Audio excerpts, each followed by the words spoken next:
Assalamualaikum warahmatullahi wabarakatuh. Sugeng siang para sutresna Tego Rahayu Slamet channel wonten papan pundi kemawon panjenengan sekeluarga. Mugia wonten ing siang menika jenengan sekeluarga tasih tansah pinaringan anugerah ingkang langkung agung saking Gusti Allah ingkang Maha Kuwaos. Lan mugia panjenengan sekeluarga ugi tansah sami pinaringan jinangkungan pangestunipun Gusti ingkang Maha Suci tur ugi saged tetep tentrem, nikmat sehat lan nikmat ayem anteng boten kirang suatu napa kemawon tasih jinangkungan dhateng panjenengan sekeluarga sehingga jenengan sekeluarga inggih saged tansah eling wigati lan tetep trep nglampahaken tumindak ngawurip wonten ing alam donya kanthi temen-temening temenan kelawan hidayatul jatinipun Allah ingkang dumunung wonten ing salebete ati manah lan sanubari kita sekeluarga. Pramila nikmat kala wau kedah kita tansah syukuri kaliyan anjejegake ngawurip wonten ing alam donya kanthi temen-temening temenan wigati.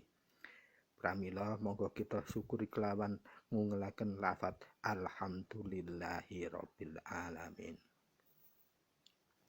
Para sutresna ingkang minulya, wonten ing siang menika kukuh badhe ngaturaken materi ingkang tasih wonten kaitanipun edisi 028 inggih menika tetep ada kaitane kalian lafat Allah.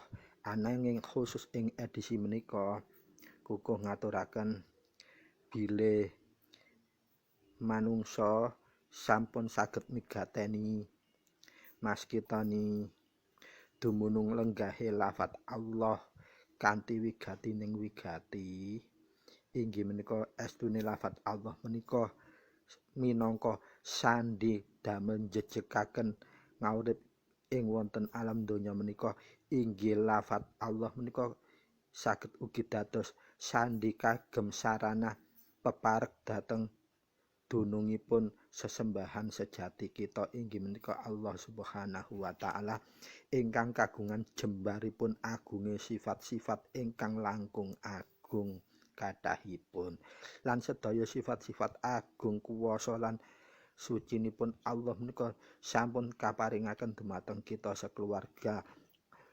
Contoh ingkang paling cetha menika nafas kita menika kita keparingan nggih gratis cuma-cuma. Nikmat sehat inggih kita keparingan cuma-cuma. Nikmat toya, nikmat udara, dan nikmat napa kemawon ingkang sampun keparingan dumateng kita sekeluarga. Kita mboten nate migatosi saumpaminipun nikmat kala wau wonten taripipun biaya. Menapa saged kita menika nikmati kala wau kanthi ngedalaken yatra. Tamtu kita tansah pinanggih kesulitan kangge menuhi kala wau kebutuhan udara kemawon, toya kemawon, napa malih kebutuhan sehat. Pramila sedaya kala kedah kita awas kita ni kalian estune bersyukur dumateng Gusti ingkang Maha Kuwaos lan Gusti ingkang Maha Mirah serta Maha Asih. Para sutresna ingkang mulya, wonten edisi menika kukuh ngaturaken khusus temaipun yen wis dunung sandi lafat Allah mesti uga dunung sandi ing kelengkapane raga, jiwa lan raga jati diri uripe dhewe. Pramila monggo kados biasanipun sadèrèngipun bahas menapa kemawon kita dunung lenggahaken tansah eling dumateng Umul Kitab Umul Quran inggih menika pokokipun Quran ing salebete suratul Fatihah kagem memadangi mbikak napa kemawon lan nutup kemawon ugi kagem ngisi napa kemawon babagan urip kita supados napa kita urip tansah jinangkungan pangestunipun Gusti ingkang Maha Suci inggih menika Allah Subhanahu wa taala. Tansah kita pinaringan hidayatul hidayah ing salebete manah kita sedaya sekeluarga, sehingga kita mas kita nikahanen napa kemawon ngaurip ing alam donya tansah boten kaget, boten bingung, boten ewuh pakewuh kagungan gocelan ingkang kokoh kados uripipun huruf alif ing salebete lafat Allah menika jejeg ora bisa owah gingsir sak lawas-lawase. Pramila monggo kita ngresapaken suratul Fatihah Ummul Quran menika kangge migatosi ngawali miwiti wedaran edisi 029 menika. Sumangga. Bismillahirrahmanirrahim. Alhamdulillahirabbil alamin. Ar-Rahmanir-Rahim. Maliki yaumiddin. Iyyaka na'budu wa iyyaka nasta'in. Ihdinas siratal mustaqim. Siratal ladzina an'amta 'alaihim ghairil maghdubi 'alaihim waladdallin. Rabbighfirli wa liwalidayya amin. Para sutresna monggo kita lajengaken pinyuwunan dumateng Gusti Allah ingkang Maha Kuwasa supados setiap detik jengkalan gesang kita tansah pinaringan ridhonipun Allah, tansah pinaringan kawaskitan ingkang dumunung saking hidayatul hidayahipun Allah supados kita saged nggayuh makrifatullah peparek dumateng Gusti Allah. Sumangga. Allahumma sholli ala sayyidina Muhammadin wa ala ali sayyidina Muhammad. Bismillahirrahmanirrahim.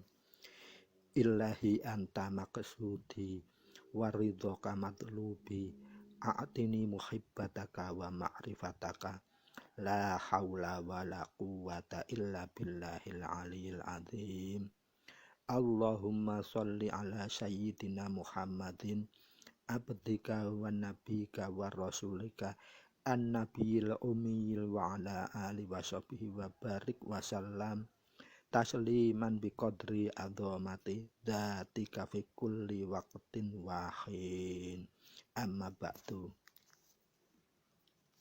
Para sutresna matur nuwun sanget kelawan ngresapaken suratul Fatihah lan ngresapaken panyuwunan supados saged peparek tansah peparek dhateng ridhonipun Allah inggih menika peparek dhateng makrifatul billah, makrifat dumateng Gusti Allah ingkang Maha Kuwasa. Mugi ngresapaken kala wau ingkang kita lampahaken sesarengan mugi tansah saged anetasaken manfaat miguna lan mahanane dumateng gesang kita sekeluarga lan tansah saged marekaken ngaurip kita dumateng makrifatullah. Kecaketan kalian Gusti ingkang Maha Kuwasa tansah segala tumindak tansah peparek dumateng makrifatullah. Para sutresna kangge njejegaken yen wis dunung sandi lafat Allah mesti uga dunung sandi ing kelengkapanipun jiwa raga jati diri uripe kita piyambak. Kangge ngawasi masketani ingkang kita damelaken judul tema ing edisi 029 menika kita kedah memahami bilih wonten ing salebete jiwa lan raga kita unsur piranti jiwa lan raga sedaya kala wau estune kedunungan sukma. Lah sukma menika minangka lem minangka piranti kagem napa kagem kita nglenggahaken ngasipati sipatipun Gusti lan nglepas sifat-sipatipun kawula. Dumateng napa nalika kita nglepasaken sifat-sifat kawula lan kedah nyipat-nyipataken sipatipun Gusti kita badhe tumindak nggulungaken ngawurip nggulung inggih menika ngawurip njejegaken estune gemblengipun antara raga lan rasa. Pramila kita membutuhaken sukma kagem piranti komunikasipun. Lamun kita tasih dereng saged ngawruhi mangerteni dunungipun sukma ing saklebete unsur jiwa maupun sedaya kelengkapan unsur raga kita, pramila inggih tangel lamun kita saged masesoni sandi lafat Allah kangge nggelar lan nggulung ngawurip kita ing alam donya menika. Pramila monggo kita wigatosi setunggalipun dene sukma wonten ing salira menika naminipun Nurwanta. Dhateng ing salira menika inggih wonten kedunungan sukma naminipun Nurwanta. Pramila panjenengan menawi badhe sesambatan utawi ajak-ajak utawi badhe ngginakaken panjenengan sambat menika Nurwanta menika kelawan pirantipun unen-unen ingkang agung. Saged panjenengan mangerteh panjenengan ya Allah kula nyuwun ngajak-ngajak Nurwanta kagem njejegaken gesang urip ing alam donya menika kangge mahanani masketani kahanan ingkang kula adepi sakmenika apa kahananipun. Lajeng berikutipun wonten sukma ingkang dunung ing cahya namunipun Nur Muhammad. Lah menika ingkang nomor kalih sukma ingkang sinebut Nur Muhammad wonten ingkang mastani roh suci inggih wonten ingkang mastani rasa jati. Nanging sedaya kawula boten tepat pramila cara sudut pandangipun menggunakan asumsi inggih ingkang berbeda, tapi maksud ategesipun sami. Dados menawi panjenengan kepin jejegaken rasa jati panjenengan saged nyambat, ya Allah kula saged dumunungaken Nur Muhammad kula menika kangge njejegaken lampah kula migatosi kahanan ingkang kelampahan wonten mekaten. Panjenengan aturaken napa kahananipun. Lajeng berikutipun sukma wonten ing bathukipun manungsa naminipun Nurullah. Lah menika sukma ingkang wonten bathuk ateges angen-angen sing dumunung wonten bathuk utawa menawi wonten ajaran Jawa disebut salah satu unsuripun ratu tetelu nggih menika angen-angen. Lah menika menawi dijeroaken sakjatosipun kedunungan sukma angen-angen menika. Dados angen-angen juga saged nyukmani raga lan jiwa, tapi angen-angen saged disukmani inggih naminipun Nurullah. Lah Nurullah menika hidayatul hidayah ingkang langsung saking Allah. Dumunipun wonten ing bathuk pramila panjenengan badhe manembah, menawi badhe zikir wirid, menyatukan pikiranipun kedah dumunungipun lenggah ing satu titik bathuk. Menawi wonten ajaran lintu nganggepipun wonten dumunung ing pucuke grana. Lah ingkang leres ingkang pundi monggo dilampahaken sedaya senaosa kadosipun benten insyaallah sami mangke dumuntung. Soalipun antara pucuke grana lan bathuk menika nggih boten tebih, getaranipun celak parek sanget. Dados Nurullah menika mudah dipun jangka. Lajeng sukma ingkang berikutipun wonten ing wedana tegesipun rai. Rai menika seluruh lapisan wajah niku namipun rai.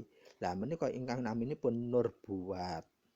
Lah Nurbuat menika kata ingkang masyhur tiyang ingkang laku doa Nurbuat kalau bisa dipepetaken dumunung ing sedaya lapisipun wajah menika saged masesoni sedaya kahanan ingkang berat ya napa kemawon saged dipun lampahi kalian doa Nurbuat ingkang dipun aliraken ke sekujur aliran lapisan Nurbuat inggih menika aliran lapisan rahi. Sukma wonten ing karna tegesipun kuping naminipun Sang Nurwenda. Pramila monggo dipun sipati ing kuping menika nggih kedunungan angen-angen pelajaran masesoni angenan ing dumunung ing lapisan raga lan lapisan rasa ingkang nate kula kuku aturaken ing edisi 019 menawi boten tepat. Lah panjenengan bikak malih. Lah kuping menika kedunungan sukma inggihan. Senaosa inggih kedunungan angen-angen inggih tasih kedunungan malih naminipun sukma. Sukma menika inggih menika jalan tol langsung komunikasi kali ingkang Maha Gesang. Lah panjenengan kalau diistilahkan di Wahyu Panca Gaib, sukma ingkang dumunung nur menika naminipun asma. Kangge mijil saged, kangge mawel nggih saged, inggih kangge singkir nggih saged. Menika nggih saged panjenengan empakaken dhateng ungel-ungelipun mijil menggunakan ini juga bisa. Sampun fanatik inggih menika kuku sampun aturan mulai wiwitan bilih ingkang kula aturaken kok kuku haramaken kagem ingkang fanatik supados menapa karena beliau belum memahami ilmu awal nganti akhir ujug-ujug tahu ketok kaya gak padha langsung diungel iku salah. Nah, kuku mboten purun ngoten menika supados mboten wonten perdebatan. Karena kita tidak tahu kita mendebat lah itu nanti jadi lucu. Dan hidup itu bukan untuk perdebatan tapi untuk dijalani lajeng diawasi, dievaluasi ya opo iki. Nah, itu. Kita evaluasi itu harus ke diri sendiri bukan ke keluar ya. Itu yang bener. Lajeng sukma ingkang wonten ing cangkem tutuk. Lah menika penting lho. Soale cangkem menika lorongipun Siratal Mustaqim. Tiang saged salah selamat lan liya-liyane niku saged jalaran saka cangkem. Pramila kedah ngertos dununge sukmanipun cangkem menika naminipun Nurmadi. Nah, panjenengan kalau kesulitan berbicara cobi panjenengan laku Nurmadi menika. Dengan asma bismillah mawon saged ungel-ungel menapa ungel-ungele mijil. Inggih saged amel Nurmadi jeneng sira mijil panjenengan ingsun kagungan karsa arsa nglandhepaken ucapan, nglurusaken ucapan, masesa nan waskitane ucapan kagem gelar gesang ing alam donya menika kanthi pangestunipun Gusti ingkang Maha Kuwasa. Panjenengan ungelaken menika cobi napa panjenengan ingkang raosaken sami kados mijil. Jawabannya ada. Terasa getaran meriwing lajes ada nit dalam rasa jatilah. Itu yang Anda lakukan. Dados sukma ing wonten dunung ing cangkem menika namire Nurmadi. Lan berikutipun sukma ing saklebete grana irung, tegesipun irung menika naminipun Nursari. Lah panjenengan kalau menawi mboten percados menawi sering kedunungan penyakit pilek flu ngoten panjenengan ndamel toya petak kemawon panjenengan menapa mijil ngusada pakai Nursari niki mawon, jangan menggunakan asma yang biasa seperti itu. Coba efektif mana. Nah, ini bukti nanti bahwa semua ajaran itu universal. Kalau kita lakukan dengan yakin pun datang ingkang Maha Kuwasa, bukan yakin pun pada yang memberikan ajaran, tapi langsung yang menciptakan pemberi ajaran ingkang Maha Kuwasa. Sukma menika ingkang wonten grana utawa irung menika naminipun Nursari. Monggo panjenengan wigatosi menika damel ungel-ungelan panjenengan menawi badhe nyuwun dhatengaken Gusti ingkang Maha Suci menika perwakilan cipipun komunikasi dhateng Gusti ingkang Maha Suci. Menawi babakan irung panjenengan damel Nursari, menawi babakan salira kalawau Nurwanto, menawi babakan ing wonten cahya naminipun Nur Muhammad, menawi babakan ing bathuk naminipun Nurullah. Lah monggo panjenengan empakaken. Ben napa panjenengan boten mempersempit diri sendiri kaya kodok percil tapi bunine dikungkungno kaya kodok kongkang, lucu mangke. Monggo kita waskitani tiang laku menika jembar mahardika hasile benten-benten ketergantung ketemen-temenaning temene sing bersangkutan kala wau hasilipun. Sukma wonten ing saklebete untu lah, untu menika naminipun Nurjati. Lah menika sering dipraktekan damel ngusada kanca lek sambatan loro untune ingkang paling berat pokoke berat krowok lewara teng-teng lek ana swara ranu titik kudu ngamuk kudu ngancurna apa-apa Coba jenengan ngusodo menggunakan Nurjati. Caranipun napa? Panjenengan ngusodo ungel-ungele terserah panjenengan damel Nurjati, tapi ing ngajeng panjenengan saranane damel napa? Ulet-ulet uwing. Ular kaki 1000 niku lho. Panjenengan pletet tapi bismillah, ya Allah saya tidak niat membunuh ini tapi untuk obat untu.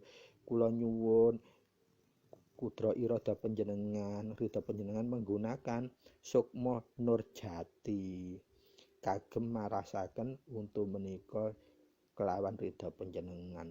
Nah sebulaken teng cairanipun kaki 1000 ingkang sampun didalaken penyantemplekaken teng kapas, ditemplekne untu sing bolong.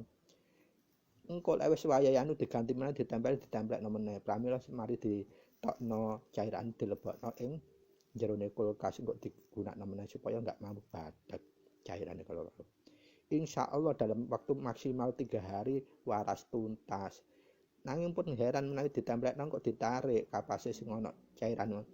Uler-ulere kaya set cilik-cilik ku metu kok gak apa-apa diguwak wae. Lah menika kangge tambahan kemawon supados panjenengan yakin bahwa hidup itu mahardika.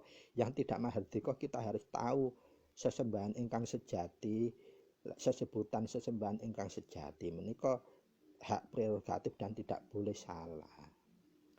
Pramila monggo para sutresna kita lajengaken sukma ing saklebete lek-lengan. Lek-lengan niku napa? Lek-lengan menika ing tenggorokan menika wonten lak-lakan. Lek lek-lengan menika wonten ing saklebete tenggorokan. Naminipun sangcep. Lah sukma ingkang lek-lekan menika naminipun sangcep. Lan berikut sukma ing wonten lak-lakan. Lak-lakan menika cethak, langit-langitipun napa tenggorokan. Lah biasanipun orang kalau menggunakan tetulung damel lak-lakan penggantine donga menika cukup konsentrasi, lajeng ambakan pun diatur dipegang sekedap, lak-lakan pun ditekoki lah diteluk nggih lak-lakan baru ngengel donga. Lah sak jatose menika dereng lengkap. Kalau sudah lengkap, kalau panjenengan ngertos naminipun sukma ing dunung ing lak-lakan inggih menika naminipun Sang Manikastuba.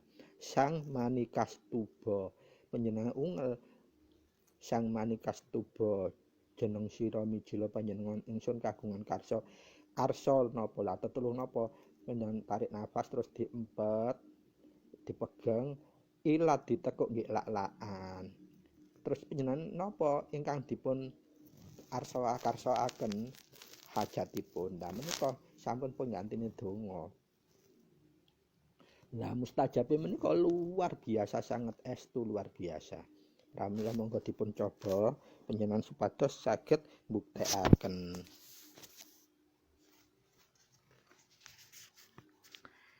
Lajeng sukma ing wonten intil-intilan. Intil-intil menika tengahe tenggorokan. Biasane tiyang sing kenging napa niku? Apa iku jeneng ngarani? Intil-intil wonten tengah tenggorokan niku wonten kados prentulan niku. Lah niku namine intil-intil. Lah menika kedunungan sukma. Soalnya napa intil-intil menika kangge nyegah supaya mboten wonten panganan sing berbahaya iku ikut klebu daten ibarate nyaring. Naminipun sukmane Manik Tadha. Manik Tadha. Manik Tadha. Menika sukma ingkang wonten intil-intil. Lah sak menika kan kathah tiyang sing kenging napa niku anu sebelane intil-intil niku sing kadang nutupi. Lah kedah dipun operasi tenggorokan namanya amandel. Lah panjenengan saged ngusada ndamel menika Manik Tadha sukmane ingkang kita ungel. Pramila menika penting panjenengan mangerteni, panjenengan kaweruhi kangge napa? Kangge tumindakipun raga lan jiwa kita kagem tetulung, ya kagem masketani kahanan apa kemawon inggih kangge membuka semua misteri kehidupan yang berkaitan dengan sukma yang bersangkutan. Lah menawi menika ing ajaran Jawa kuno, semua sukma ini kedunungan dewa. Ada dewanya. Lah kalau di ajaran Islam, semua sukma itu ada hidayatul hidayah yang berfungsi seperti malaikat. Dia diberi kewenangan oleh Allah mewakili kahanan ingkang saklebete yang memang didelegasikan. Dan namanya sesuai seperti sukma ini tadi, pramila wonten ingkang ajaran tertentu menika maknai menika malaikat. Malaikat Nurjati, malaikat Nurwanto, malaikat Nur Muhammad, malaikat Nurullah dan sebagainya sesuai dunungipun sukma ing saklebete jiwa raga kala wau. Lah sukma ing intil-intilan kala naminipun manik tado, sinebut manik tado. Lan sukma ing lebete loh ira loh loh. Loh menika tegesipun ilat. Naminipun manik weljil. Manik weljil. Lah monggo dipun pigatosi sukma ing sakjerone ilat manik weljil. Menika saged panjenengan ungalaken kagem mejil, kagem numindakaken membikak misteri yang berada di kehidupan kita menggunakan masing-masing wilayah sukma dunungipun piyambak kala wau. Kita lajengaken sukma wonten ing salira sedaya naminipun Sang Lut Jati. Salira menika napa? Rasa kita. Berarti semua yang ada di unsur permukaan kulit menika nggih salira. Yang ada di perasaan kita nggih salira, yang ada di rumangsa kita nggih salira. Lah semua yang ada di rasa pangrasa menika kasebut salira. Lah sukmanipun naminipun Sang Lut Jati. Sang Lut Jati. Monggo dipun wigatosi. Lah menika saklajengipun sukma ing wonten utek dunung ingkang wonten utek menika naminipun Durjati. Lah menika penting utek keranten menika prosesori kehidupane menungsa kangge ngerakaken sedaya piranti kamanungsan kita menika melalui sukma ingkang namine Nurjati kala wau. Pramila kudu dikenal lan kudu diwegateni menawi perlu kudu sering disenggol disebut ben apa didekiraken ben kita kenal parek sehingga kita mudah berkomunikasi. Saklajengipun sukma ingkang wonten nafsu. Lah nika nggih penting. Nafsune menungsa naminipun Sang Purwajati. Sang Purwajati. Monggo diwaskitani. Nafsu itu paling sulit kita kalahkan karena perang paling besar itu mengalahkan hawa nafsu. Inggih menika ingkang dimadhekani sukma sareng Sang Purwajati kala wau. Cobi panjenengan menawi yang sudah bisa semedi, yang bisa menyatukan pikiran, yang bisa melepaskan raga sukma, panjenengan cobi manggi Sang Purwajatinipun piyambak. Bentuke nika wonten macem-macem. Lek kene sering tumindak weleke nemen bentuke kaya buta-buta ngono. Engko metuki awak kira piyambak, matane wamba wabang, ilate melet, terus ana taringipun dawa. Lah sing paling nemen bentuke kene berarti kudu mawas diri. Sing ngetoki engko wis welek ana sungune berarti awake dhewe weleke nemen. Sang Purwajati ngantek jelmane kaya ngono. Cobi panjenengan buktekno cek gak ungel-ungelane gemedhe rumangsa, tapi engko lek wis ketemu Sang Purwajatine dhewe, awake dhewe lho rumangsa urip iku welek temen awake dhewe. Jenengan wek pingine wek nyuwun pangapura tok dhateng ngersane Gusti. Lek wis iso manggi Sang Purwajatine dhewe kala wau. Lajeng sukma ingkang saklebetipun balung kita inggih menika naminipun sukma Agung Buwana. Lah monggo balung menika minangka kangge njejekaken raga badan kita. Menawi kita enggak sering ngopeni, enggak sering ngilingi, enggak sering komunikasi, kita mangke iso-iso malah kena pengeroposan jantung dan balung dan sebagainya. Monggo panjenengan ruwat menika naminipun sukma Agung Buwana. Agung Buwana. Lajeng sukma ingkang wonten saklebete pusere manungsa naminipun Sang Lenge Buwana, Sang Lenge Buwana, Sang Lenge Buwana. Menika sukma ingkang saklebete puser Sang Lenge Buwana. Lajeng sukma ing dunung ing daging kita sedaya menika naminipun Sang Lerjati, Sang Lerjati, Sang Lerjati. Monggo dikenal dimangertosi ing jerone daging kita. Amargi daging menika minangka bentuk wujude sari makanan kita ingkang kita dhahar. Makanan ala napa sae mangke bentukipun dados daging kala wau. Lah menawi mboten ngenal Sang Lerjatinipun, menawi kita makani daging ku teko makanan sing paling haram, Sang Lerjatine menika sering gak gelem serujuk selaras terhadap hidup kita mangke. Ana wae penyakite, ana wae godane palian.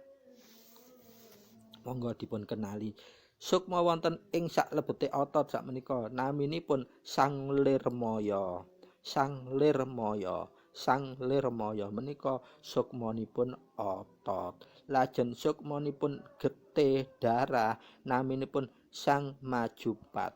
Sang Majupat, Sang Majupat. Nah, monggo dipun kenalkan nah sukma yang dunung di darah ini.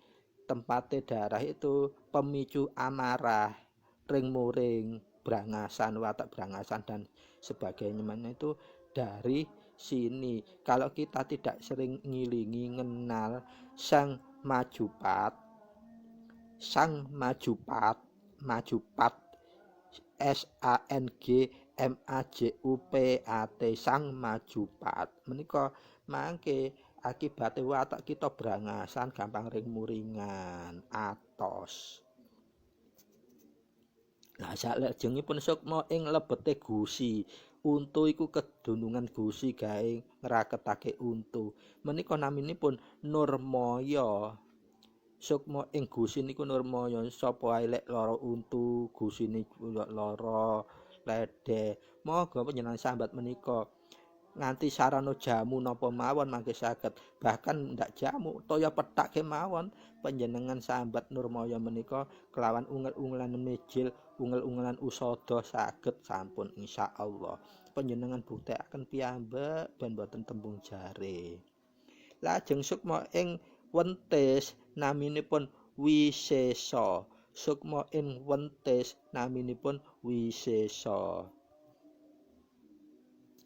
Lajeng berikutipun sukma ing dakar menika dubur utawa silit naminipun sukma luweh. Naminipun sukma luweh. Lah monggo ingkang kagungan ambeien monggo panjenengan cobi dibuktekno ben omongane kukuh iku gak tembung jare. Panjenengan usada damel ungelan sukma luweh menika yang punya napa niku penyakit ing dakar menika ambeien khususipun. Lah sukma ing ati manah menika naminipun sukma sirrih. Sukma sirrih. Sukma sirrih menika sukma ing dunung ing ati. Paling penting malahan menika kedah kudu diwaskitane, diwasesani. Pramila para sutresna, monggo pangerten menika dilenggahaken ingkang estu. Pesenanipun kukuh mpun ngatos panjenengan dados tiyang fanatik. Tiyang fanatik ku ndodoane lek awake dhewe iku isih jahlun bahasa Arabe jahlun niku bodoh. Dadi ngrasa pinter dhewe sehingga ketok bodone. Pramila maka kita kedah jembaraken penggalih setiap metani kahanan apa keman supados kita saged metu waskitane lajeng bermanfaat kagem uripe awake dhewe lan uripe liyan. Mugi-mugi napa kula ingkang kukuh aturaken ing edisi 029 menika tasih saged anetesaken manfaat guna lan mahanani dumateng gesang khususipun pribadi kukuh sekeluarga umumipun dumateng para sutresna lan sinten kemawon ingkang kersa praktekaken ilmu wigati menika kagem napa? Kagem kesaenan gesang ing alam donya, kagem migateni lan napaki gesang nindakaken nebihaken tumindak ingkang luput, nindakaken tentrem lan saged nentremaken liyan. kirang lan langkunge kuku nyuwun gunge pangapunten matur nuwun saged wigatosipun sugeng pepanggihan malih ing edisi sak lajengipun 030 mugi tansah kita saged netepaken gesang ing alam donya njejegaken rasa jati kita supados kita saged dados tuladhanipun gesang ingkang utama. Matur nuwun sanget. Billahi taufik wal hidayah. Assalamualaikum warahmatullahi wabarakatuh. Matur nuwun.